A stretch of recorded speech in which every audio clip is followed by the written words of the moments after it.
la abreviación para enfermedad pulmonar obstructiva crónica, la cual es una enfermedad inflamatoria de los pulmones en la que hay una obstrucción del flujo aéreo de manera crónica y poco reversible. Las dos afecciones más frecuentes para desarrollar EPOC son la bronquitis y el enfisema.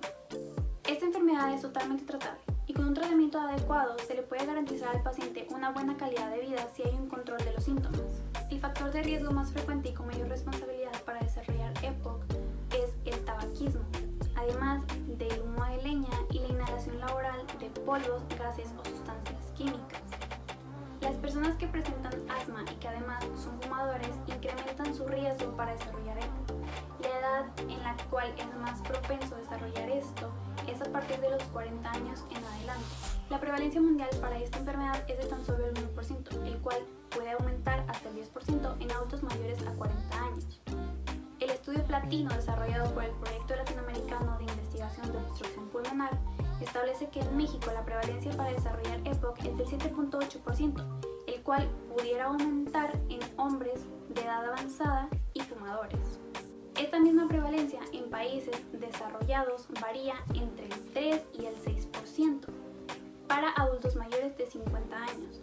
En México, EPOC se ha posicionado como el cuarto lugar de morbi-mortalidad anual. Investigaciones epidemiológicas han demostrado que el humo generado por el cigarrillo de tabaco es uno de los factores de riesgo más frecuentes para poder desarrollar EPOC, además de la enfermedad genética de la deficiencia de alfa-1 antitrypsina que también produce EPOC, pero esta es poco frecuente, ya que solamente se presenta entre el 1 y el 2% de los pacientes. Hablando del cuadro clínico de los síntomas que se incluyen en la enfermedad pulmonar obstructiva crónica o bien EPOC, son principalmente la dificultad para respirar, tos crónica y la respiración silbante. Pero conforme la enfermedad va avanzando, se van presentando otros tipos de síntomas. Además, las personas pueden presentar también infecciones respiratorias, tos ya sea seca o con flemas, fatiga, sensación de ahogo, hinchazón en las piernas debido a la insuficiencia cardíaca, inclusive algunos llegan a experimentar gran pérdida de peso y tendencia de resfriados en el pecho. El esputo que se produce con frecuencia se torna amarillo o verde por la presencia de pus. En las primeras fases del EPOC, la concentración de oxígeno en sangre se encuentra disminuida. Sin embargo, las cantidades de anhídrido carbónico se encuentran normales. En fases más avanzadas, los niveles de anhídrido carbónico se elevan y el oxígeno sigue disminuyendo, por lo que cuando se llega a este punto de la enfermedad se torna más grave. Para el diagnóstico del EPOC, lo primero a realizar es la exploración física, para poder así revisar los signos y síntomas, los antecedentes y el historial clínico. En algunos casos la exploración física puede no mostrar nada, por lo que para un mejor diagnóstico se requiere un espirómetro, sabiendo así que la espirometría es la prueba de función pulmonar más frecuente. Este lo que hace es medir el volumen máximo respiratorio por segundo, es decir, que medirá la cantidad de aire que el paciente puede inhalar y exhalar para poder ver si los pulmones están suministrando la cantidad necesaria de oxígeno en la sangre, así como otros flujos y volúmenes respiratorios. En esta prueba lo que se muestra es la obstrucción, es decir, la reducción de aire del paciente con EPOC. Cabe recalcar que esta prueba es inmediata e indolora. La radiografía torácica es otro de los elementos que también nos pueden ayudar para el diagnóstico del EPOC, ya que al realizarlo, este nos puede mostrar lo que es el enfisema, que es una de las causas principales de EPOC. También la gasometría arterial para checar que la sangre esté suministrando el oxígeno necesario y asimismo eliminando el CO2 de manera adecuada. En los antecedentes patológicos personales del EPOC podemos hablar de diversas enfermedades o infecciones que suelen presentarse, como su nombre lo indica, anterior al momento de padecer o diagnosticar esta enfermedad. La primera de la que hablaremos es acerca de la deficiencia de la alfa-1 antitrypsina, la cual consiste en que el cuerpo no produce la suficiente cantidad de esta misma. Pero primero, ¿qué es la alfa-1 antitrypsina? Pues bien, esta es una proteína la cual es producida por el hígado, cuya una de sus funciones es la de proteger de daños a los pulmones.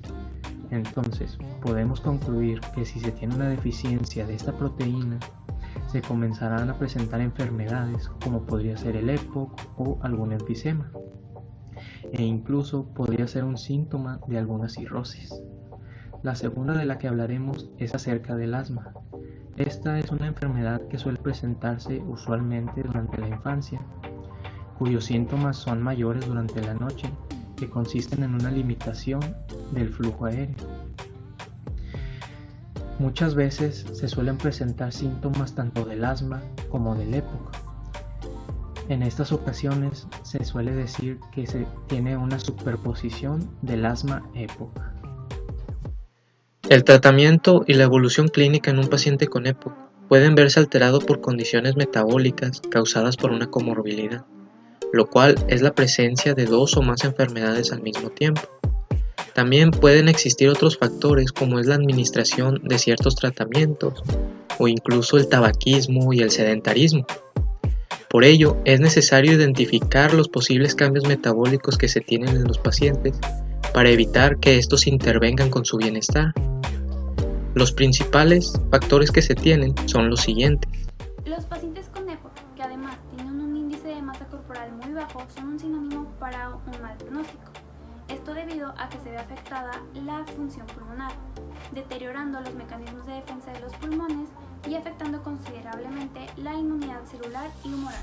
También trae consigo afectaciones en la musculatura pulmonar. La malnutrición en la EPOC trae consigo un balance energético negativo, aun si el paciente lleva una alimentación adecuada y está en reposo. Esto es debido a que en EPOCs avanzadas se tiene un consumo mayor de oxígeno debido al deterioro del flujo hacia los pulmones y la hiperinsuflación. Los pacientes de EPOC con diabetes mellitus tienen una mayor probabilidad de agudizar la enfermedad y tener una evolución desfavorable sobre el EPOC, ya que tienen una mayor susceptibilidad bacteriana. La diabetes mellitus está relacionada con una disminución de la función de los pulmones. Además, el tratamiento con los corticosteroides aumenta en un 5.8% el riesgo de padecer hiperglucemia. Por lo tanto, ambas enfermedades, tanto EPOC como diabetes, representan un riesgo una para la otra. Se sabe que aproximadamente entre el 70 y 90% de los pacientes con diabetes mellitus tienen o han tenido obesidad, lo cual representa un factor más de riesgo para afectaciones pulmonares, ya que esto disminuye los volúmenes pulmonares y la reserva respiratoria. A pesar de esto, no existen documentos ni investigaciones que certifiquen que mantener los niveles de glucosa en sangre pueden ayudar en la evolución del tratamiento con EPOC. A pesar de esto, de todas formas, se incluye en el tratamiento de estos pacientes una rehabilitación física y una dieta adecuada.